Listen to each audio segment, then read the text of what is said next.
It's manipulation and disrespect. When they call you by your name, when you have told them already that you don't like it, that you feel like it is being manipulative, that they want their way, they want power and control over you when they do that. It is a common manipulation tactic to be using another person's first name when approaching them.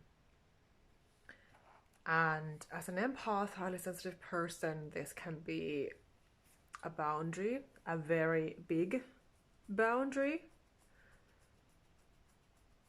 Because if you're like me, you don't like it that people are calling you by your first name and being too approachable. So yes, at that point, it is manipulation. And they gaslight you when you set your boundary and you say no. So that is again disrespect, emotional abuse. And if they won't leave you alone when you have told them to not contact you again, because again, they want all the power and control over the situation, over you. So they are showing it when they keep on contacting you, when they keep on calling you by your first name, when it makes you feel uneasy and uncomfortable. Especially if it is a stranger that we're talking about here. So these are big red flags when it comes to people. And so they are not giving you space to be yourself, and they are violating and disrespecting you and your boundaries when they do this.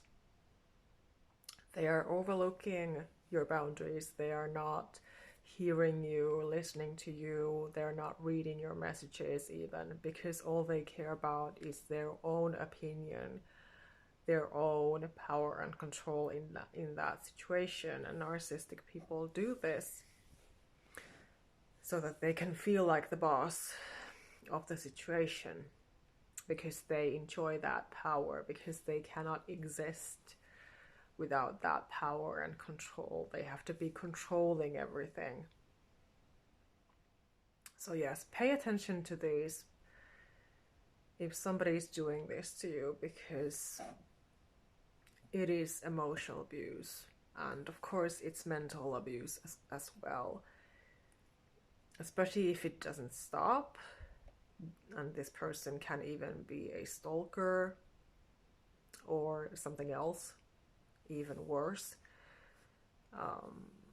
because red flags should not be overlooked, and disrespect can be showing up, and manipulation and gaslighting can be showing up in so many ways. I just wanted to mention a few because these were just coming to me today. That if a person makes you feel like this and you're feeling really these low vibrational, painful energies within you when this happens, you just have to trust those feelings and sensations and your intuition, and know that this person is really being disrespectful. You are not imagining anything in that situation when they just refuse to respect you and your boundary. When you have repeatedly said, let's say that you have already said twice the same boundary to them, so you're just hurting yourself in that process if you keep on repeating yourself. So of course, cut off the situation, don't engage.